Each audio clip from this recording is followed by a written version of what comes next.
Nagaanii fi araarri jaalalli Waaqayyoo isiniif haa baay'atu.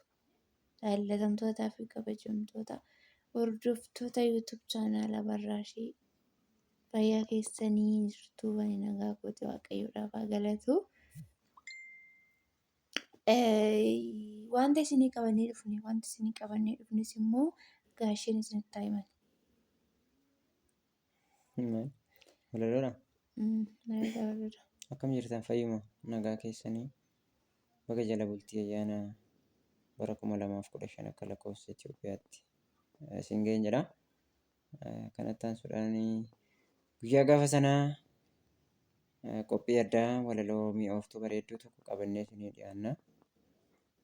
Nurraa nafinaa jechuu jaalladha. Fayyaa nagaa nuu ta'aa ishee. Walaloo ajaa'ibaa gaashee isinii qopheessan seenaa. Ishii waan akkasiitii viidiyoo isinii galakkisni godhaa dhaggeeffadhaan isiniin jedhaa. Turtii gaarii isiniif haa ta'u. Isin jaallanna isin kabajna iddoo guddaa isiniif qabna. Bakkaaf bakkee jirtanitti immoo nagaan keessan dachaa haa ta'u. Eeggamaan isiniin jedhaa. Ciao. Ciao jedheen. Bye. Maal bareedu qubni jedhu waan